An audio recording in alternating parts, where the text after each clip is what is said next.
So the big news this week, the big driver of discourse, was the fact that Nvidia announced its vision for the future of Nvidia cards, which is releasing the 3D accelerator card.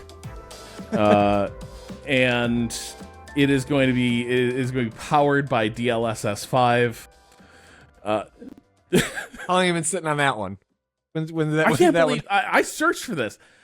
I haven't seen anybody bust out 3D accelerator, but good. I feel like it's right there. Well, because Rob, I'm sorry, that's because you lived through the era we just talked about. 3D accelerator is not a term that people are using anymore. There's video cards. What are you talking video about? Video cards, yeah. Not in my heart. In my heart, they're 3D accelerators to play my 3D games. OpenGL! Which is a different kind of game, distinct from other games. It's a 3D game. Nvidia took the covers off DLSS 5.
And Digital Foundry got an early look at it and posted a very positive video about what DLSS 5 is up to.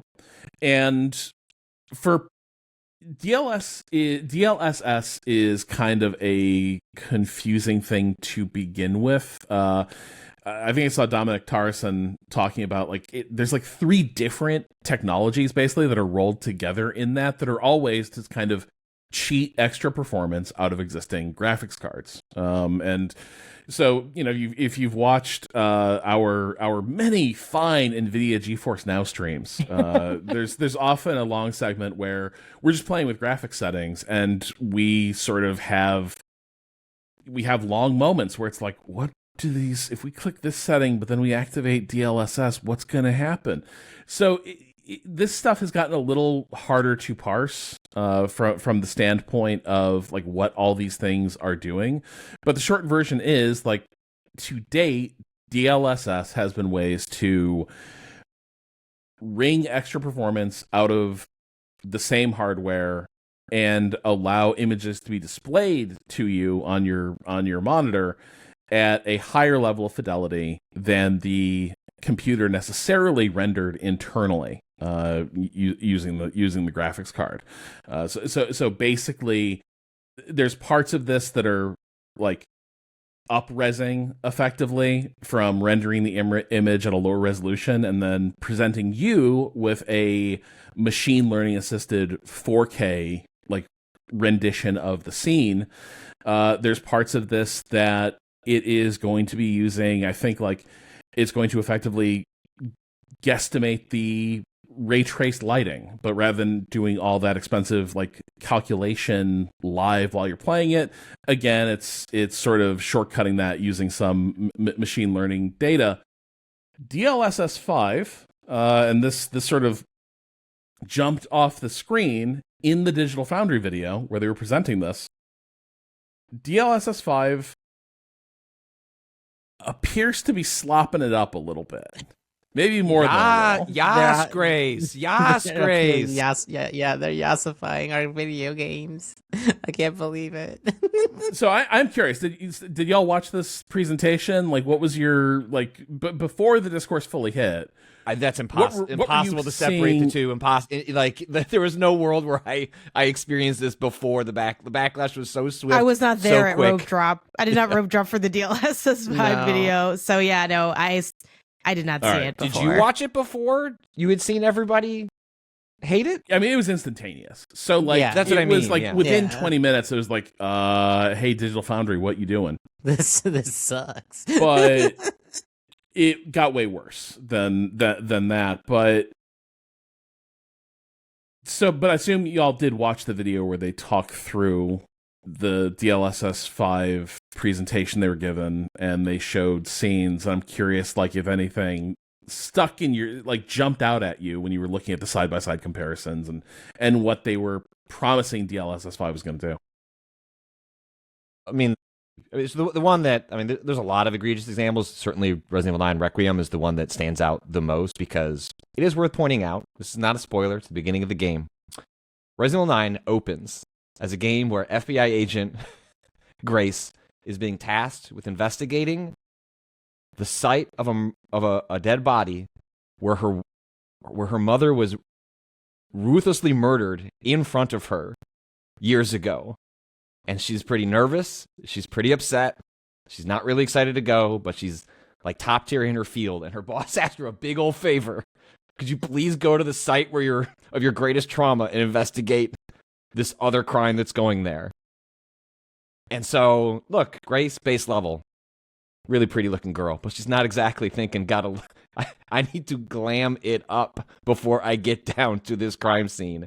And what happens when you look at that comparison is that, shorthand yasification, but also just like, it turns her into like, I'm going on a hot date with the hottest person I know. Got to make sure I look my best. It's like a model headed towards this crime site, as opposed to like a deeply traumatized woman about to re-experience some trauma. And so it's like so against the like setup of the game, and then also just looks like ugly and disquieting and unnerving on its face. So that's the one that stuck out to me. Yeah, I think the thing that struck me when I saw the comparisons first was like, ostensibly what these things have done in the past is sort of like guess at, like you were saying, guess at like pixels to like make upscale stuff. And this is like, it's obviously doing something more than that at this point, right? Like it looks like the model has been changed. Jan just posted split still image. Really you troubling can see to see them split down the middle. Yeah, you can see that like her mouth is a little bit more pouty. Her eyes are bigger in the yassified version. Like there is a more sort of porous quality to the skin, which is the only thing where it's like, okay, I guess if you're changing the lighting of like how it hits the model, like you could say that that's maybe not changing the model so much. But there are other things that are just physically like moved, right? Like her nose looks like a different shape. There's like, teeth in that. That's the one that jumped out at me. Yeah. Is that with the DLSS on, she's got sort of the bee stung look for her lips, right? They're fuller, they're pouting a little bit. And she's got a little bit of her front teeth showing in that image. And that is 100% just not her expression in the native rendering, which means we are creating a different picture of 100%. This person. And that is, for me, that was the smoking gun, because the thing I would allow, I will grant here, and I'm, Janet and Kata, y'all can evaluate this, but one thing I immediately thought was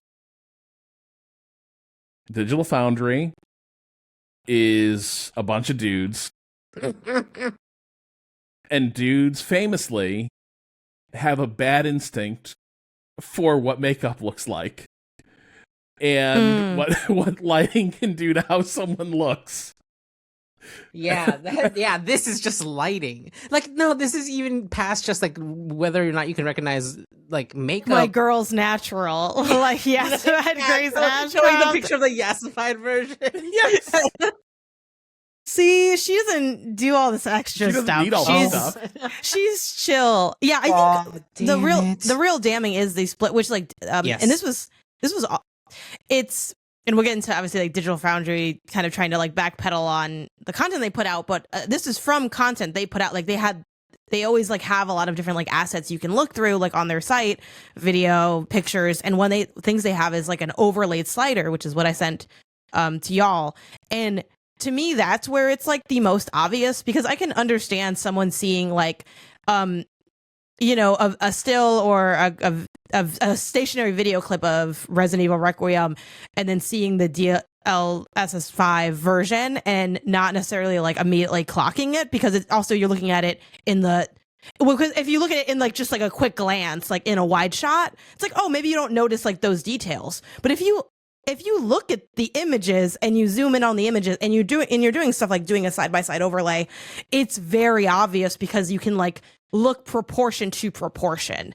So it is, I feel like it's very clear that like her face is different in those instances. And this can be said about the other models too. Like they have examples from Starfield and a couple other games that like have similar stark changes, that like your face is different. It looks like not to flex, I've never used Facetune, but I've seen a lot of people that have used Facetune, and it has that look where it's like, well, it looks like what someone could look like, but we all know this isn't what you look like, and that's why it kind of looks bad, because it's very obviously not you.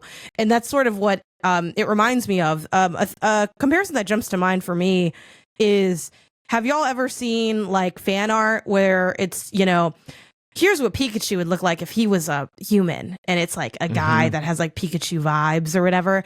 This looks like someone did, here's what Grace would look like if she was a human, but she is a human. So then she ends up looking like odd, because it's like which makes sense in what it is, where it's like this like sort of the AI attempting to like, how do I make someone look better? And it's like, these are the things that like societally and technologically, because they go hand in hand, we've deemed are like attractive. When you look at filters that are available for like regular human people, they do a lot of these things, right? They like make the eyes bigger, they make the lips bigger, they make your nose smaller. Like all of these things are things that I could probably find on Instagram if I like swap through the filters enough.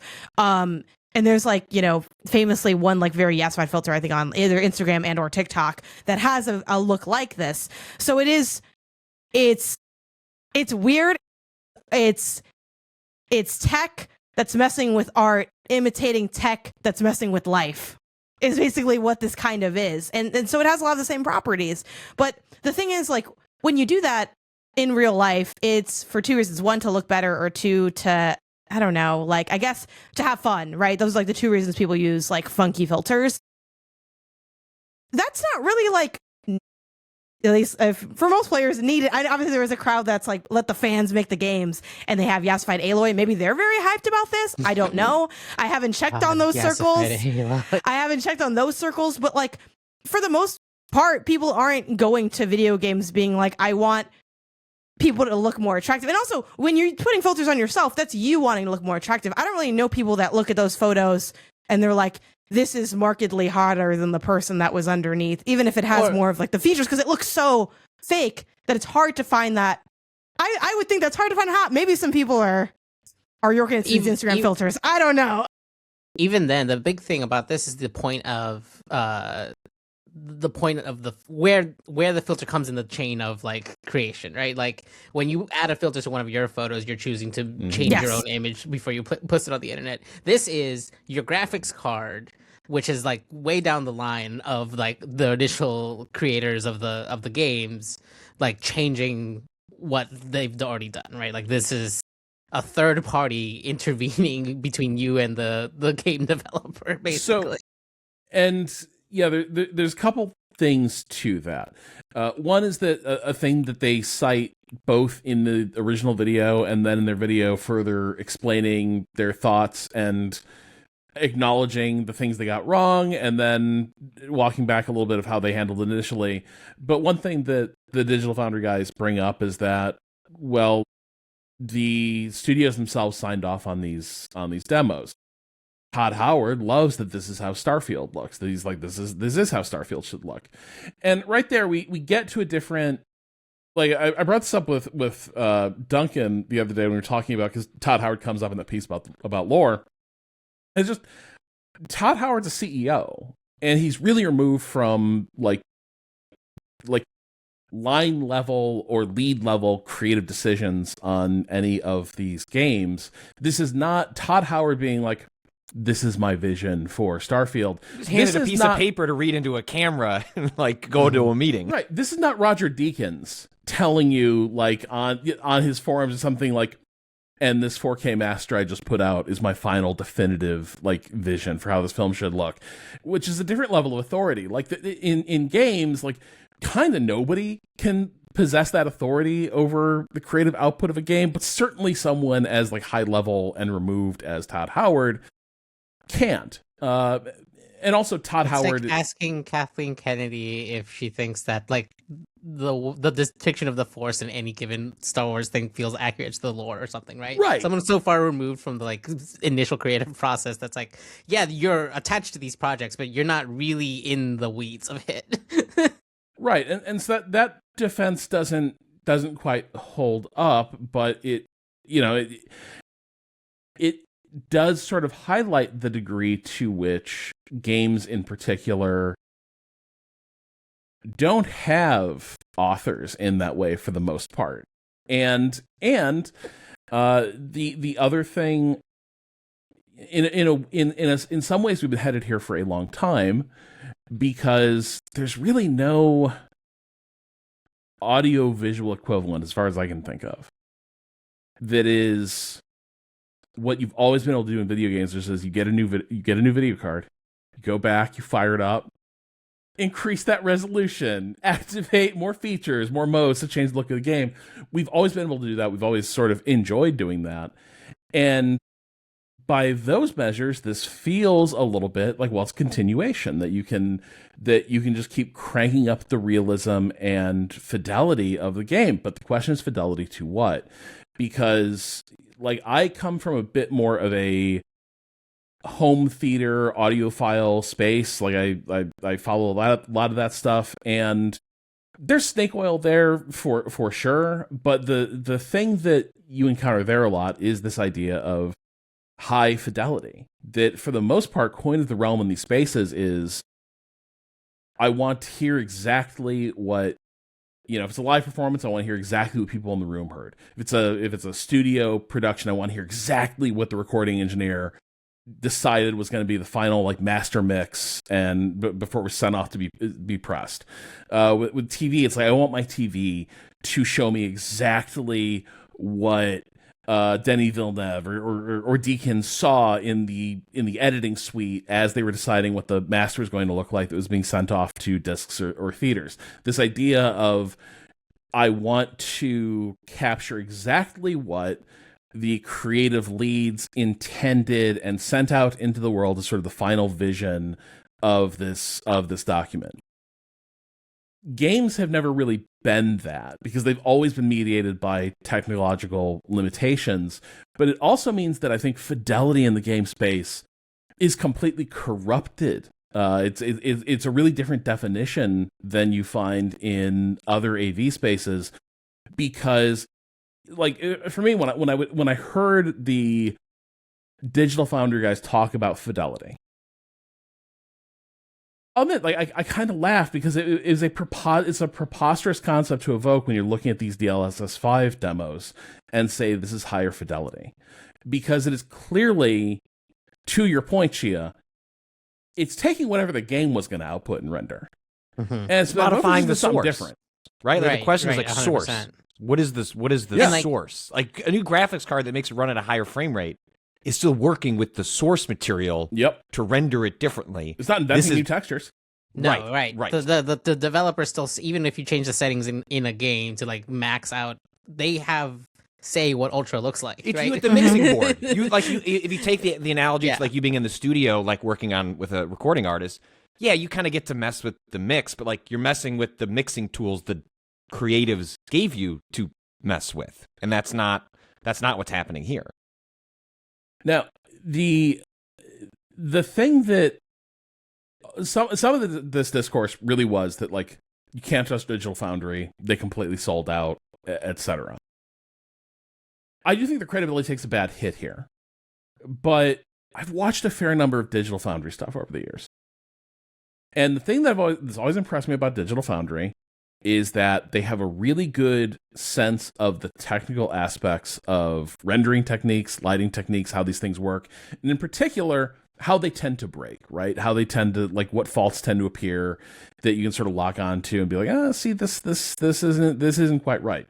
But having watched a lot of those videos, they have never really, to my recollection and my sense of it, they've never been concerned about the aesthetics of what they are seeing, or even other concepts for how scenes are lit. That they speak almost exclusively in graphics tech terminology. And so there's a thing that I cannot find it. It's driving me a little bit nuts this morning, but I think it was Bruno pulled a picture from Skyrim, I think, or maybe it was Oblivion, but a character who's like standing on a pier on a bright sunny day. Obviously, in the original image, their face is thrown in some really dark shadow because it's a top-down lighting environment, and then the hollows of their eyes catch up in the darkness.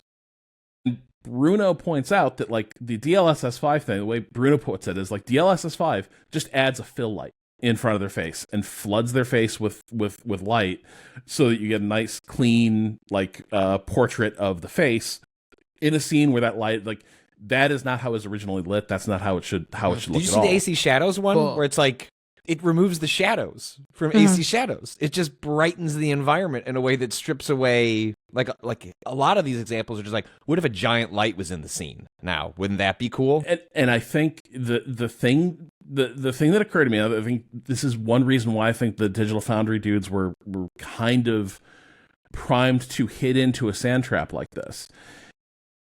I don't think they look at a lot of games through that lens of, well, if you were lighting the scene for, like, photography, what lights would be in play here? What is the camera picking up? That is never how they discuss these things.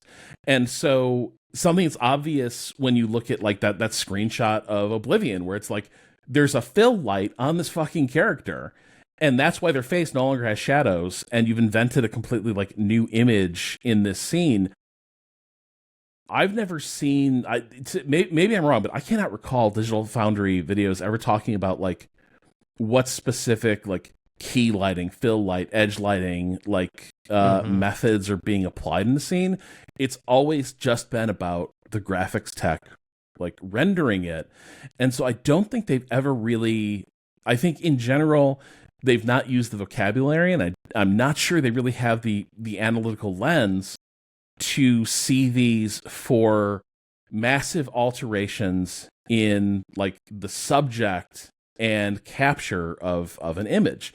They just always look at how is it rendered, does it throw these artifacts that we're used to seeing with these, with these methods on this hardware. And I think what really caught them out was, it sounds like this thing ran pretty fucking well in the demos. Like, if I had to guess, I think they were dazzled by how stable it was, how smooth it was, and they didn't see a bunch of the artifacts they're used to seeing with like a lot of computer rendering. And it's a sheer technical achievement, right? Like, what they are accomplishing using the tech is on its face an impressive feat to be done in real time with zero latency. Right. And it's easy to imagine being, if you give them grace, like, dazzled by, like, I cannot believe this is something that they are capable of doing with this hardware, and, like, not quite seeing the forest through the trees. And I think they're prone to it. I've seen, like, I've seen some people. I think Bruno took this attitude too, that, like, ultimately Digital Foundry kind of sold out its audience for the sake of, like, access journalism and things like that. Perhaps, but the incentives for an operation like Digital Foundry is credibility. Like, this is not, this week has been far more damaging to them than the upshot of maintaining a friendly relationship with Nvidia PR. They do depend on early access to a lot of hardware to get these demos done, but like ultimately, I don't think the incentive on them is tilts on the side of keep Nvidia happy. Maybe they were just incredibly foolish and they didn't understand how fragile credibility is, but I don't think it is a calculation from that standpoint. But just seeing how this all unfolded, I kind of felt like it's all the shortcomings of how they've tended to evaluate like images in games coming to the fore and hitting this technology that completely changes what the image is. And it passed their usual sniff test of what are the problems that crop up with rendering. And they're like, this is incredible. This is mind-blowing for something that apparently was running off two 5090s. SLI, baby. SLI. We're bringing it back. God. It better be incredible, though. Again, where are you going to get a second 5090 next year? I have no idea, but they've said it'll run. They have said it would run on one when it ships in the fall on a single. But like my feeling is just that they have sort of a narrow view of like they look at game graphics. They don't look at game art. And here was a case where, as a graphics tech demo, it may have been very, very impressive. But you could only be impressed if you were completely blinkered when it came to perceiving what it was doing to the underlying art. And I think that is the big thing they whiffed on. And maybe it did show better in person. Just more broadly speaking, I am so skeptical and maybe sick of this stuff because for me, the more that has been leaned on with post-processing in recent years, to me, I don't know, there's an aesthetic quality to a lot of games that is like different than when stuff is just, like, fully natively rendered. Right? Like that seems like the inevitable, like really scary part of this technology is like, say it gets better, say it gets used more appropriately, or rather like it's more convincing to the average viewer. We started at, let's make games run at lower resolutions but higher frame rates and trick your brain into thinking that it looks like higher res. That seems great. Everyone loves that. Like, that seems awesome.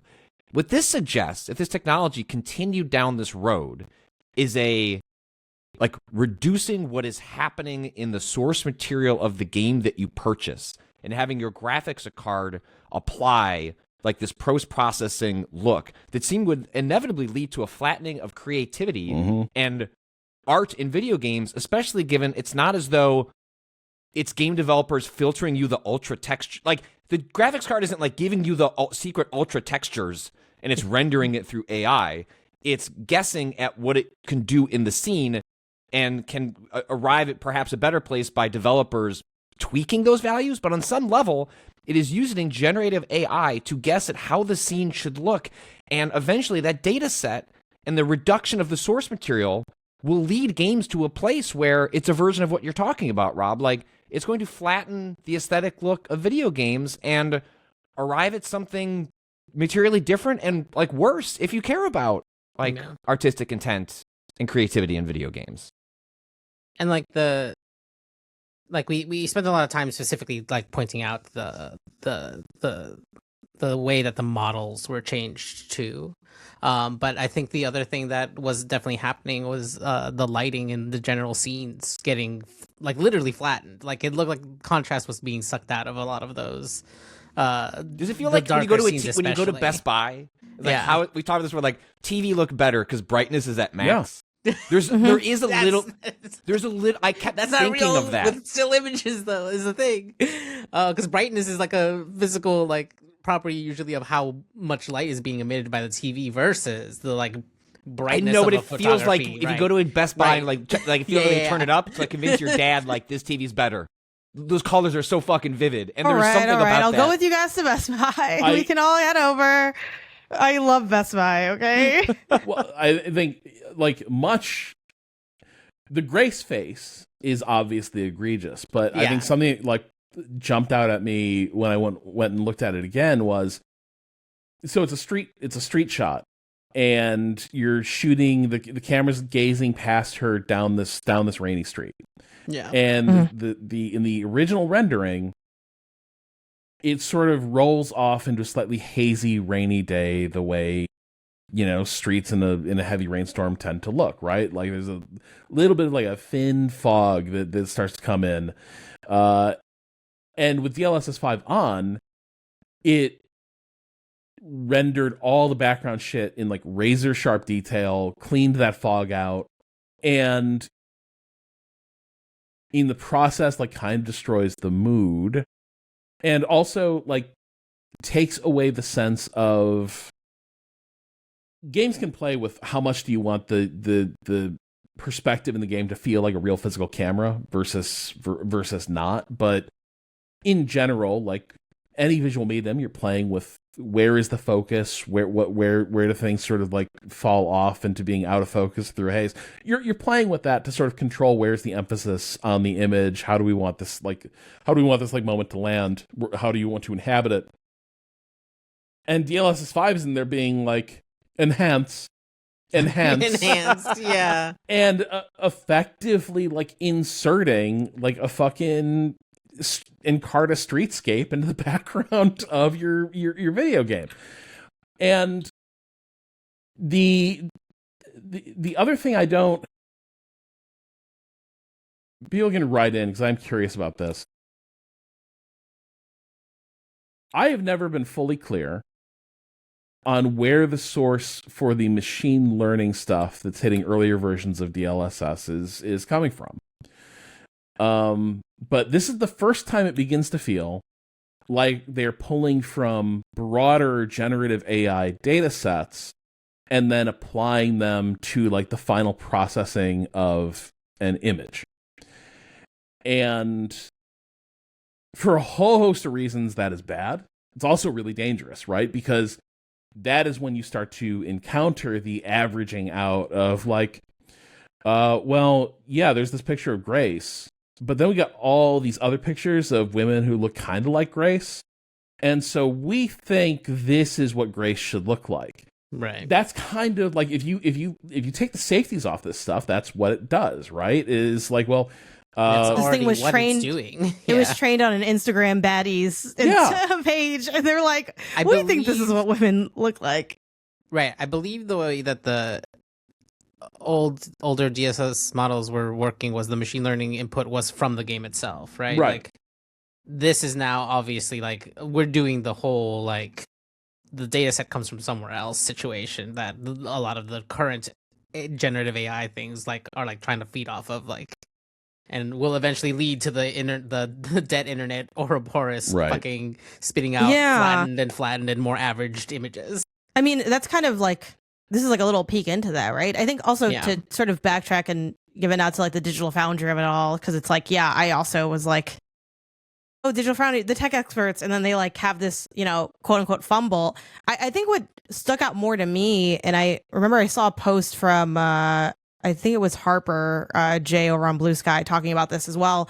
The weirder thing to me is the backtrack, because I feel like they, you know, that was their opinion, and I don't think they changed their opinion. I think they were just surprised that the backlash was so swift, and I think that's like the worst thing you can do as like someone in journalism, in content creation, in media, to say, oh, I should have waited to see what other people thought before I said what I thought. Like, that's not good. That's really bad.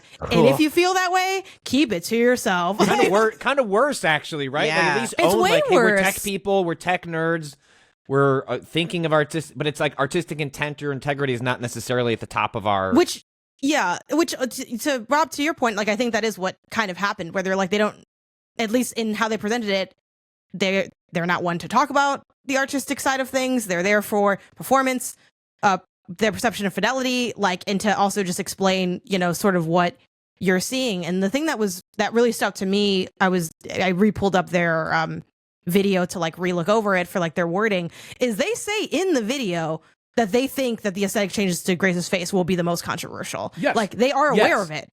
It's not like they didn't notice it. They know it. They just we're like, I don't know, like it was. Well, it's one of those things. You know how when you like a game and you're like, the load times are a little long, but who cares? Like it's an afterthought that is irrelevant to your perception of the quality of the product. Like that's how that was stated. Like that's how they felt. And, you know, and obviously there's a little bit of that when you're talking to somebody, you know, and they present questions in a leading way of what was the most exciting thing to you, Dave? And then it's, oh, I like the, you know, it's obviously like going to be sort of a positive circular conversation, but like they were aware of it and they just were fine with it. Which, like, I don't agree with that, but that's also why we're different people with different opinions. And it just, I think it's odd to say we missed the mark when there's nothing that you did what you set out to do, and people just didn't like it.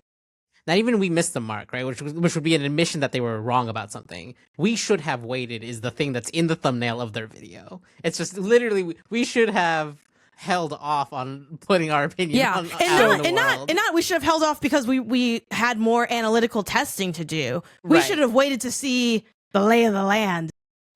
Weird. You're weird. This isn't like, you know what, I rushed my review, I was tired, it was late, you know, like it's like, oh, well, you know, we've all had to make stuff quickly.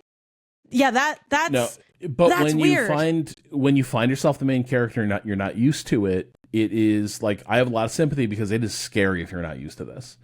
And like, there are spaces, particularly on issues that are like hot button, like AI, where there are people in these spaces who are like, because my anti-AI politics are good, I have license to be the biggest fucking asshole you can imagine. Like, here are 3 people I can like just get in their grill and fucking unload on and just vent that anger over the broader sense of the world and tech and its indifference to me. But I'm anti-AI, and so I can just fucking go at them as hard and as personally and as threateningly as possible.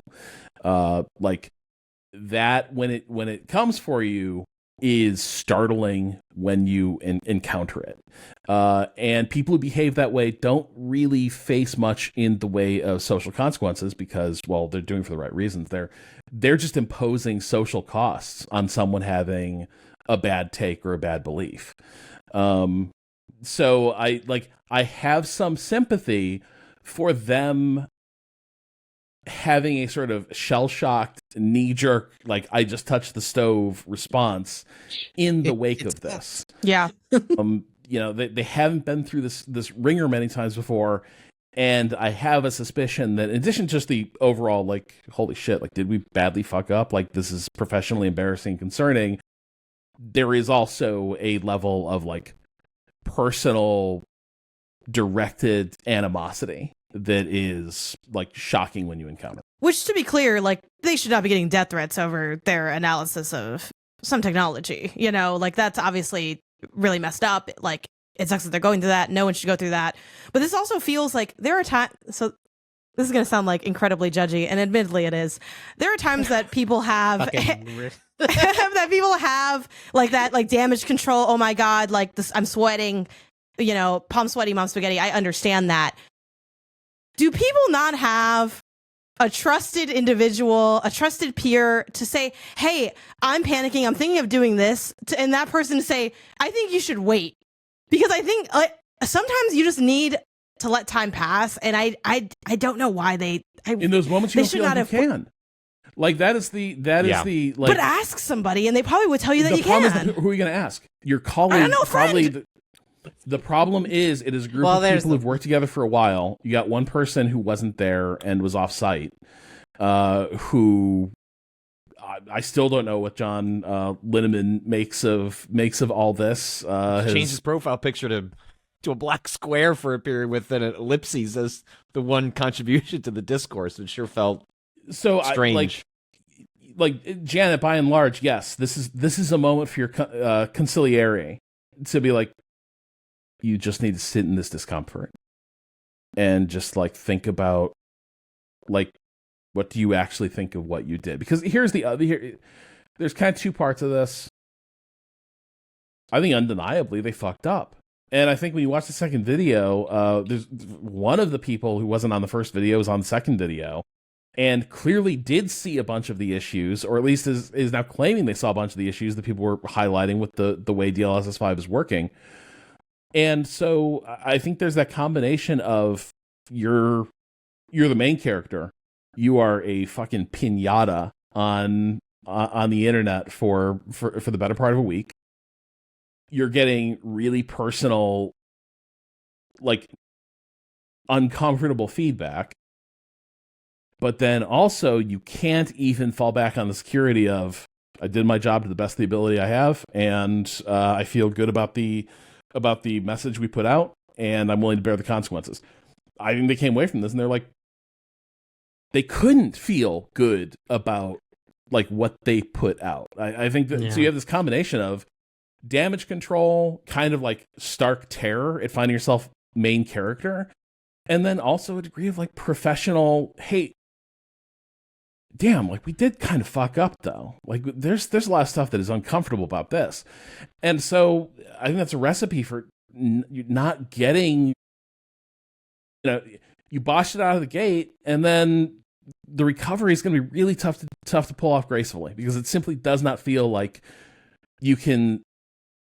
In hell, I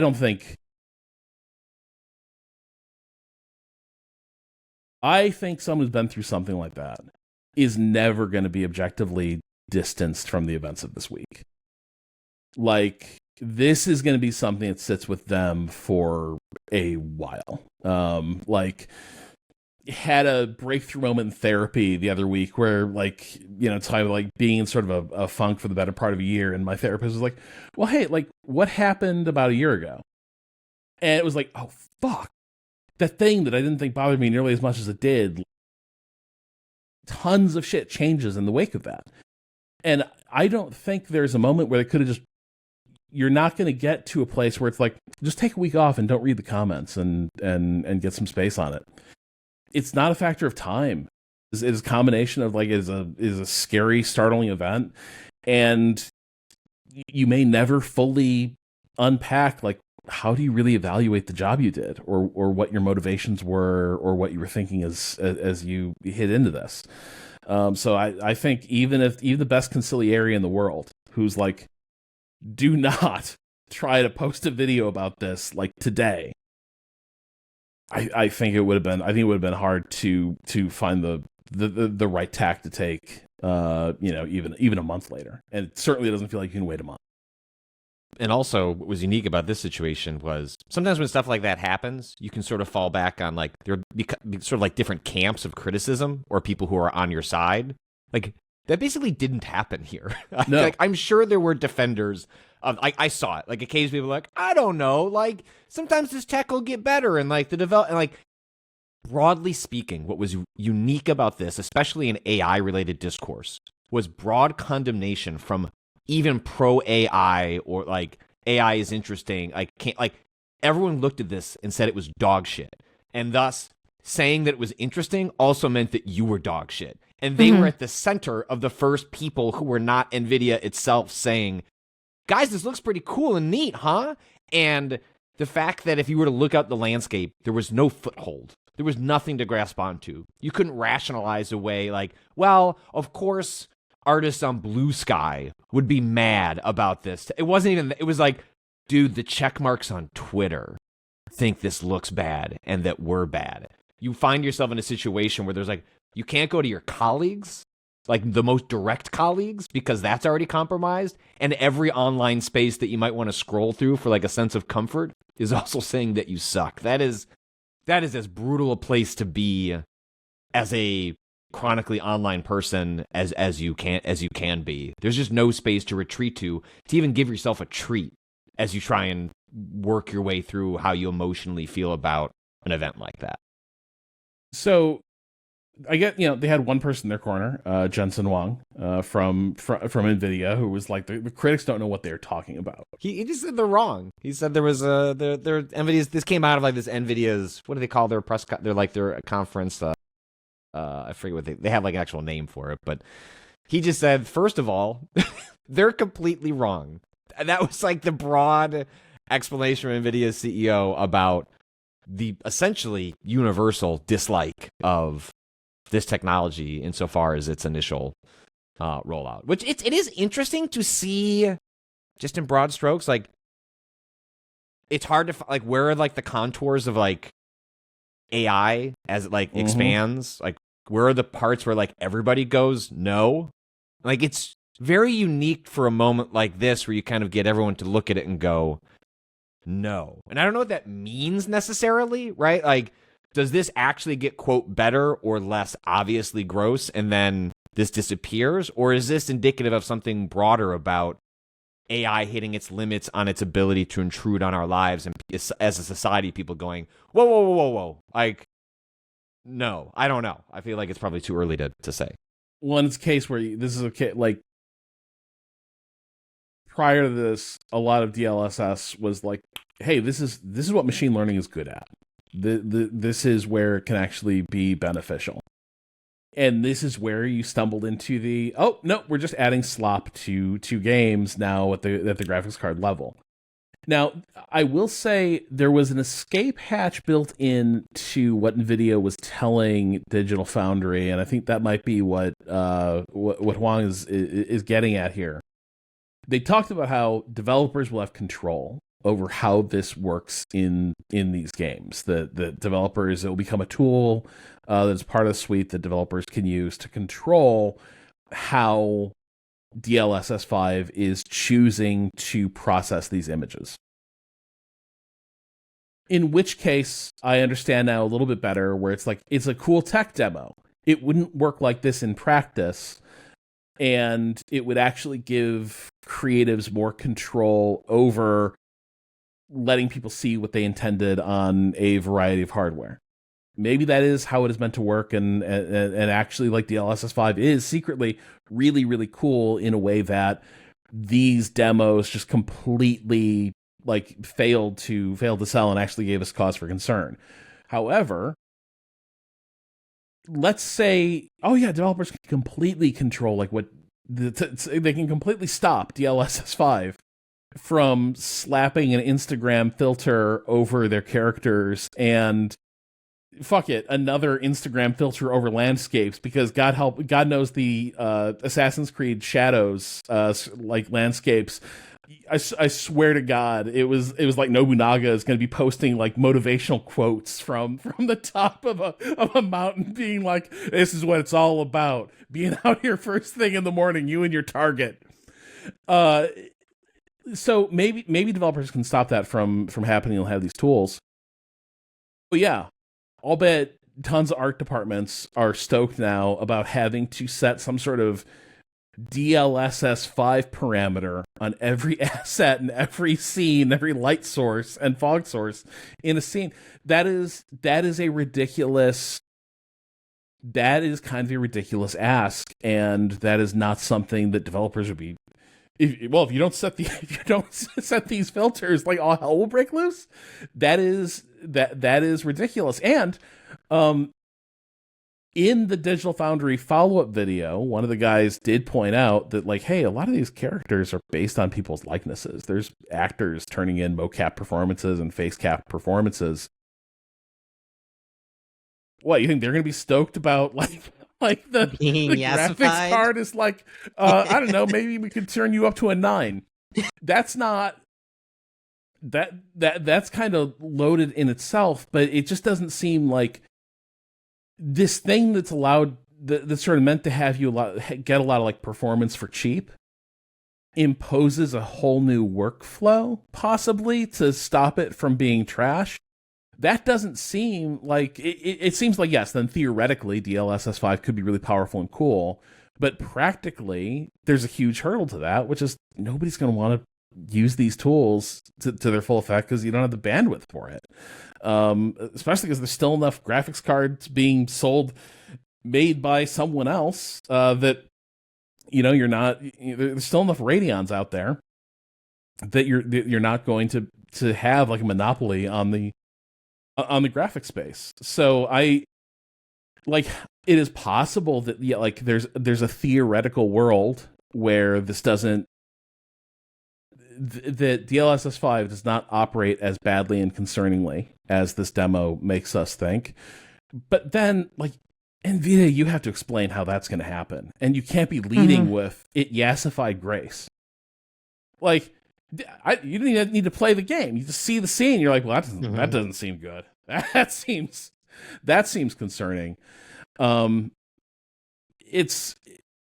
But I'm kind of glad, like, in some ways, I'm glad they put this foot forward. Like, it is possible to change things. Like, I don't know how this alters the path forward, but I do think it was like an important moment. Like, there's even small stuff, right? Like the Arc Raiders people recently disclosed that they're filling in some of the AI voices with real voice actors. They're not going to say outright like that's because everyone yelled at us about AI, but like you can make differences not just on the margins, but materially by voicing your displeasure with this.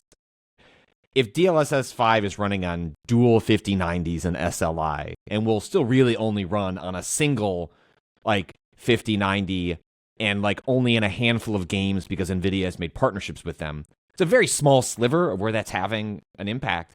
But if what we're seeing is a predictor of where NVIDIA wants this technology and art to go 5-10 years down the line, now is the time to, like, show your disgust with it, both to the partners they work with, to the people powering it, and like where do they invest? Like, just make the thing that makes frame rate and resolution go vroom vroom better. Like, this is the time to yell about it. And so it's not going to change the broader trajectory of NVIDIA. That is innately tied to the broader trajectory of AI. But there are moments where like audiences, cultures can make themselves heard on like where they want that to go. And I do think this was an important and like unifying moment to be like, fuck off with this. Come back with something else. And maybe the new dish also sucks, but I do think it was an important unifying moment for a vision of where this technology wants to be in mainstream 5 years from now. Like, it is interesting. So there's a part of this too that, like, I think it's a good illustration of how the AI thing has eaten companies. And Nvidia is at once driver of and hostage to AI. Jensen Huang is not like a lot of the CEOs that we tend to talk about. Like, he's an honest to God engineer. Like, worked on chip level designs at a whole bunch of places. Like co-founded Nvidia.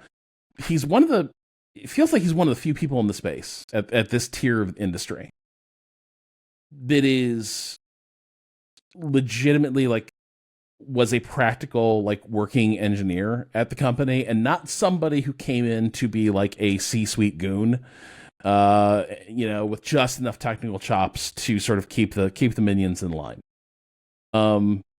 There is, and so when I look at like the reaction to some of this, it's like NVIDIA's I wonder if at this point, like NVIDIA engineers or people like Huang, can they even see the degree to which these two missions sort of became at odds with each other and how they don't synergize like you think. These two things don't go together. They're connected through your cards, which drive graphics processing and drive AI. But those two missions are at odds with each other in a lot of ways, and you have this sort of,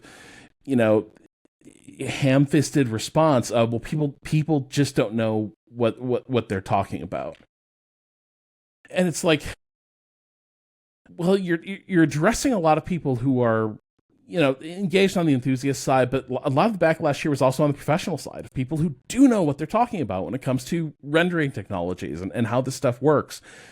And it is the fact that, like, historically, a group of people who were huge stakeholders in what NVIDIA does, partners in how NVIDIA designs its equipment, are now saying, your cards are now sort of an enemy to the work we are doing. We're not quite at like Miyazaki going it's an affront to life itself, but close. Where it's like we're on the path. We're walking that road. Right. You can't have a video card out there just like undoing our work and like copy pasting shit from a Gen AI corpus into our games and be like, don't worry about it. Like, you can fix it in pre-production or something like that. But it's not Gen AI, it's content control generative AI, which is very much giving, I'm not like other moms, I'm a cool mom. And I think if Nvidia were not so like completely up to its eyeballs in AI and driving AI as sort of the cure-all to all sorts of ills that afflict the CEO class, like having to pay people.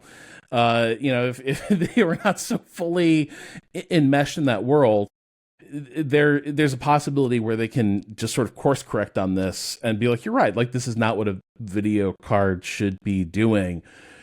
But unfortunately, the greater part of their business now is, what do you mean? Eat your slop. You love this. It's better. This is more accurate.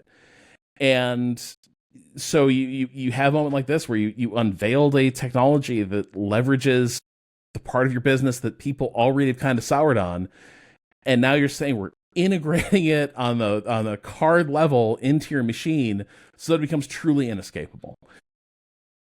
And they can't, at least in this first go round, they can't walk it back, and they can't sort of concede that maybe these two things don't go together. Maybe you should not be leveraging one on the other. It has to be, no, you're just silly. You don't understand all of the technical stuff, how this works. And there's a time that maybe someone like Wang could have had the credibility to sort of draw that line, but we are years now into Nvidia as AI company, and it makes it really tough now to course correct when the AI part begins to heavily undercut the trust and esteem you're held in as a graphics processing company. The moment there where you like kind of laid out there, this is better, right? Like that sort of sense you get that what they are chasing is some sort of inherently positive improvement is so counter to like how I feel. Like the classic Jordan Mallory tweet, I want shorter games and worse graphics made by people who are paid more to work less, and I'm not kidding. I posted the Sonic version of that meme, which is my favorite. Like, there are so many things that that I'm most excited about coming out and that I'm playing that don't need, like, my personal computer has a 2080 and it's fine, right? Like, I'm playing Marathon at like 144 frames per second on a 2080. I'm good, right? Like, it doesn't need realism. It's stylized. It doesn't, like, I'm playing, like, people, like, eventually I will be playing Slay the Spire. Slay the Spire doesn't need it, like, anything above a 1060 or some shit, right? Like, but we'll be CPU locked. Sometimes those games are sneaky, like, why is my computer melting down? And it's because it's doing all the math on the CPU, baby. Yeah. But the point is, like, all of this is chasing the realism to like an nth degree, and like the it's just like this. Okay, but Resident Evil 9 looks really fucking sick. Yeah, but I'm glad it looks the way it does. There's still stylization there. I'm saying, like, yeah. I know. The looking at it from the purely engineering side of it, the things that they call improvements are, it looks more like a photo, and it's like, well, sometimes you don't want things to, like, it looks more like a photo taking with automatic controls on. It doesn't look like a photo with manual controls or something. Made artistic choices, right? Like, you're stripping out, you're trying to, like, make it look like it were in front of your eyes, and it's like, that's not what we go to art for usually. It's not about hyper realism, unless that's like, you can make hyper realistic art is like whatever. Getting too much into that, but the point being that that's not an inherent good, and it feels like a lot of them chase this thing as some sort of, like, this is only positive. So how could anyone think this is negative? And it comes out in the way they present their products. at the risk of like hyper like kicking you into like art degree overdrive, Chia, though, like I do enjoy when you like school us on your background, because I think it's like really insightful. What you said about photography and like realism, it's also that thing of none of it is real because only reality is real, and everything we do that's capturing reality is never going to be like a one-to-one. Nor should it necessarily be, right? Like that's the whole point of the kinds of artistic work people do. Like when you do Foley work, you might take, a recorder to like, I went to the Venba talk like years ago at GDC when that happened, and the audio designer was talking about capturing the sounds of the food, and they had just like a little audio recorder there next to like cooking and frying things, and like those were the things in there, but like that didn't go straight into the game. Like that had like tweaks and changes to make it, again, it's about making it feel like the thing you're trying to capture, not about trying to capture a reality. And it's like also too, Resident Evil doesn't exist. It's important to talk about. Like that game is chasing realism, and it does a great job at it. It's a very pretty looking game. I loved looking around the environments in that game. Looking around environments in Resident Evil is like one of my favorite things to do, but like those places aren't real, so like there is no such thing as a realistic version of Raccoon City because the shit doesn't fucking exist. So that's the other kind of silly element of it. It's like it's not real though. It literally isn't real. Like yeah, and then the element of like lighting in terms of there's what's real and then what we want to present and what looks good. And I kind of said this earlier, but it feels like an element of chasing fidelity through AI. Because it's machine learning, it's impossible for it not to get caught up in the things that are out there in the world. And what's out there in the world is that we present ourselves in a way that isn't what we look like, right? Even on like this, like I don't look like this, like, and I don't have like a yesified filter on, but I don't look like this. I'll just be so real. There were 4 studio lights and a small Elgato key light because I felt like there were still too many shadows. I want to nuke the shadows from my face. I want to look like this. But again, I'm not, this is not an artistic choice. This is like a clarity choice and a little bit of ego. I'll be honest. I didn't like how I looked at our Slay the Spire stream on Min-Max because it was too shadowy. But when I sit there, the lighting looks different. So, yes. So that's the thing. I mean, even, I freaking got like engagement and wedding photos. They're gorgeous. They're beautiful. I love the artistic choice that the photographer made. That's why I picked them. That's not what that day looked like. Right. That looks like, a freaking K-drama. And that's why I booked her, because she has like a great style in editing that makes things look very dreamy. But that's not what that day looked like. It just isn't. Like, you know what I mean? They make you feel what that day probably felt like. Exactly. Right? Like, and it's got like it's got a whimsy to it, Like but again, you chase different things at different times. Like if everything, it wouldn't make sense for everything to look the same because they're not the same thing. And I think, this kind of like filtration does unfortunately add a sameness across all these different games where it's like, what if all of these games kind of looked a little bit like each other? It's like, that's kind of weird though. It's like, and there's like, even amongst like games that are quote unquote all in the realistic space, like there's still stylization between them. Totally. Like, Resident Evil 9 does not look like COD, right? Like the way that the models are made and like the type of character design choices they make are different. That series and Capcom games in general. Yes. Have a realistic look that is distinct from other realistic looks that other 100%. Studios are going for. Yeah. Like a game we'll probably talk about later today, Pragmata. That embargo's up. Yeah. Like I can tell it's a Capcom game. Like the character designs are like, even RE Engine itself has kind of a look to it with a lot of the games that they make. So I think, but something else that some of this touches on is, and I think DLSS has already been in the space for a while, but it's like the time was, it was very easy to sell new graphics hardware and just sell people on the concept that they needed a new game machine, a new upgrade. Because one, as we've talked about, generation on generation gains were so stark and immediately perceivable that like,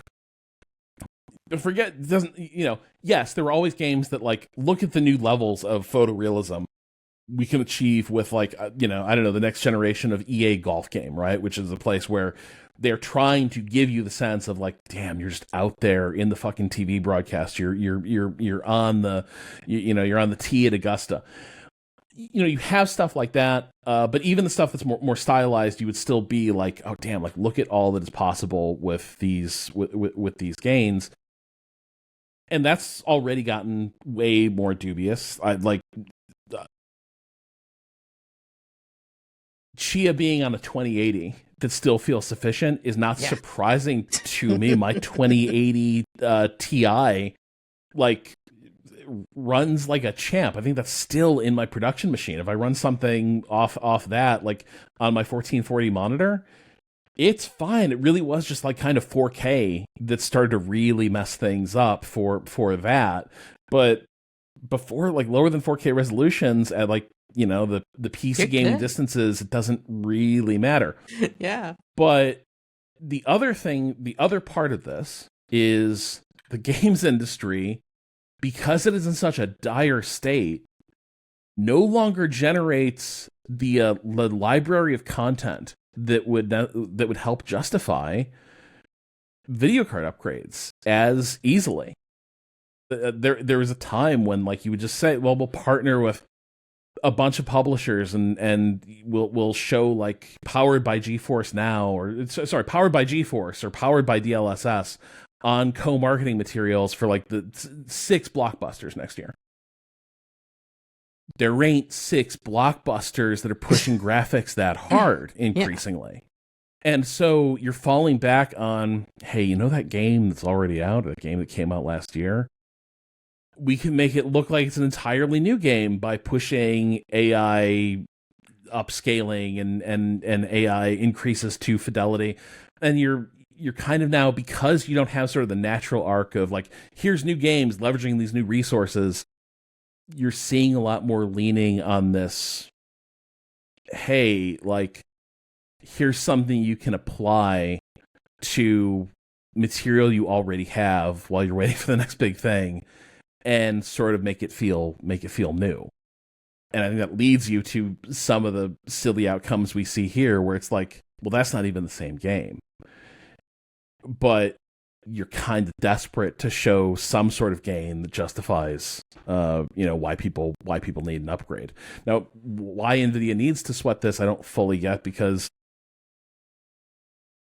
AI ate all the video cards.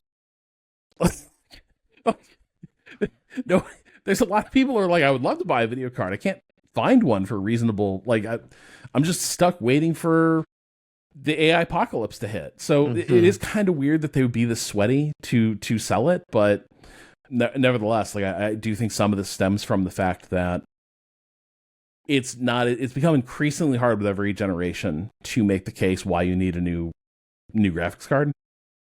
And eventually we arrive at this place where it's like, I don't know, leveraging the magic of AI, you could just yasify an entire game, and it's new. And there's some people who will just see that as better, who will be like, that's more realistic. That landscape Small is prettier crowd, to though, me. right? You know what I mean? And like, ironically, the DLSS stuff has gotten good enough that like your card can last a lot longer. Yep. And so not only has the AI made just buying a card, even if you want to spend luxurious rates, difficult from like a sourcing standpoint, and then if you can't afford it, you can't afford it. But like the card you've got, and if you're only playing at 1080 or 1440, like you can play most games at like 40 frames a second, 60 frames a second. 40 if you like 1440 as a PC gamer. Boy, you do not need a lot of card for that. You don't. And it looks good if you're sitting like right by a monitor. And that monitor will be fast. I'm sitting in front of a 1440. I can't see the fucking pixels. I'm like 6 inches from this thing or whatever.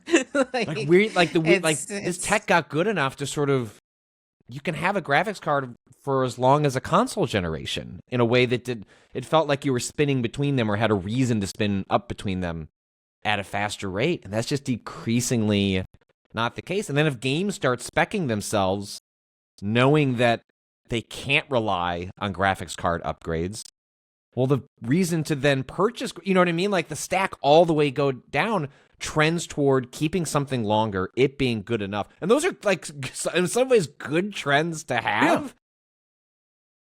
But it puts Nvidia in a weird spot, and it puts the why are you buying a new thing in a weird spot. again, those are good trends to have. I think it's good to be in a spot where like just hold on to the thing you have, and maybe the games are. But just not good trend for a video card manufacturer. No, which interesting. I guess they're not making their money there anyway. Well, maybe that's where this does get interesting. Is that like why are they suddenly like doing kind of a hard controversial sell on games graphics card? Like that is part of core of their business. Like they're always going to be working in the space. But like, is there a little bit of well, at some point, it's like Kilgore in Apocalypse Now. Someday this war is going to end, but it's like a data center like smoking in the background, where it's like someday you're going to have to sell video cards to gamers again. Yeah. Like, and also, so, yeah. I don't know that they knew that it would be controversial. That's true. I do suspect that in the same way that the Digital Foundry dudes may have like just not been wired to see how problematic this was, engineers and tech broadly have whiffed a whole lot of moral and aesthetic cases they've been presented with. They just don't see it that way. That you're right, Janet. They probably were like, well, I don't know. I think it looks pretty fucking good. And I mean, I will say with the gamers derogatory audience that exists, you would think that they'd be there to raise up their Reddit arms, but they really didn't. They were quiet. So I think that's the other thing too. That's probably, I imagine, was a little surprising to them. Like maybe they did clock, much like Digital Foundry did, of maybe the aesthetic changes to Grace might be a little controversial. I don't know. I don't think people care.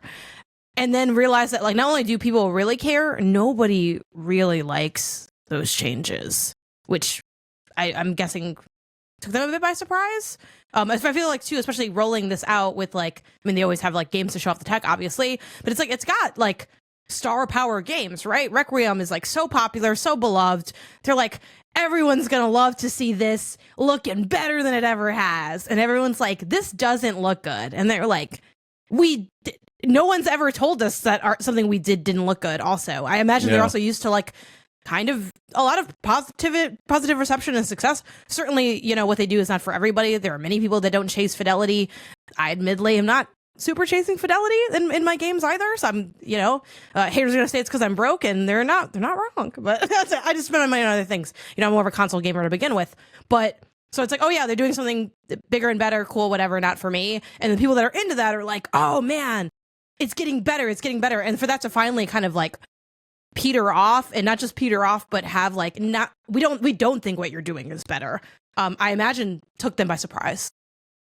Yeah, not to start wish casting, but I do wonder if there's a bit of in isolation when a lot of the stuff was new. People might see a lot of stuff that had that like AI sheen on it, that machine learning sheen, and be like, yeah, that does look cool. That looks good. But as that became a predominant aesthetic, even setting aside the politics of it and the fact that like literally the politics of it as like the dominant aesthetic of a fascist right wing, that does have origins in Gamergate, so they should be stoked about some of this, because you could bring Vivian James to life and fuck her using this graphics card. No. But now, because it's no longer like, oh, this is a fun, it's like shitty candy, right? It's like, it's no longer a fun little treat that just showed up. It's like, well, now you're being presented with a steady diet of stuff that kind of looks similar. And so even the fact that a lot of stuff built off generative AI is literally tuned on people's preferences and supposed to serve up what they think they like and they respond to. It is possible that like AI is burning through like the capacity of people for that to resonate with people. And now that's all you see.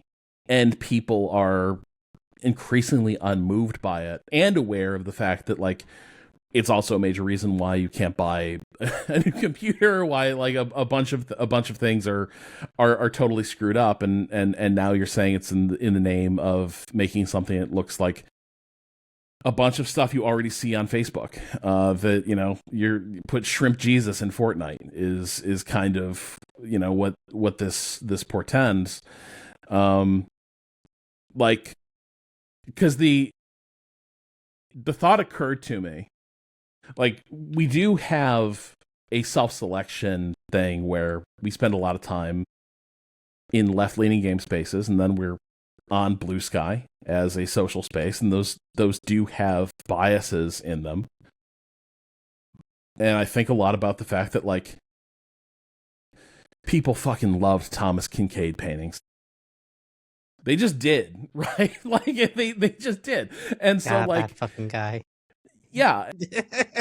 And so, like, I don't know, maybe this is the part where, like, maybe we're all hopeful that, like, people are really turning against this, but if it's deployed at scale outside the bubble, people will be like, I don't know, I just like it. My new Nvidia card is a painter of light. Maybe that'll happen. But it feels like we have burned through the goodwill and the interest of, like, the aesthetic modes that AI really excels at. I just really hated that he, like, got that moniker somehow, because the lighting in his scenes suck too. Like, it doesn't look like interesting lighting, and there's just a lot of, I guess, light sources in it's so warm, fuzzy light sources casting no actual illumination. Yeah, like, what the fuck? I hate it. No, it's true. Thomas Kincaid was the original AI Slop. Is that where the sources are coming from? They just to a degree, fed it's Thomas Kincaid paintings into the AI algorithm. Just a thing people just were like, it looks pretty to me and comforting. Right. But now AI can serve up so much more than Thomas Kincaid even was capable of generating out of his workshop. I know Thomas Kincaid is listening to this being like, what did they say fuck 50 for? Well, he's in hell. Nothing to do with this. No, Yeah, he's... Yeah, was Thomas he also Kincaid like a bad person on top of just being a bad artist? I don't know anything about him as a person, but, like... He died. He's dead. Okay, he's dead. Yeah. But he ran, like, a factory, like, painting workshop. He died kind of young. That's why I was... Okay, anyway, well. He painted too much light. It's like Marie Curie, really. Like, what happened, Thomas Kincaid? I guess, like, this is your guys' we didn't know Thomas the danger. Kincaid died as a result of acute intoxication from alcohol and diazepam. Oh shit! Damn. Yeah. Many such cases. Whoa. Because I was like, I looked up the, I'm on Wikipedia and I was like, age 54. I'm like, oh, okay, yeah, he died in 2012. I'm like, 54 is kind of. Yeah, I guess this is y'all's like Ray Dunn or whatever. We all have one person where it's like, I don't like what you make. No. All right. We'll put a pin in that for now, and we'll see what becomes of DLSS 5 and Digital Foundry in the coming weeks and months. But it was an eventful, unusually so, reveal of a upcoming feature for video cards. Haven't seen this happen very often before. Does feel like there was a bit of a seismic shift around some of this discourse. We'll see where it goes from here. Back after this.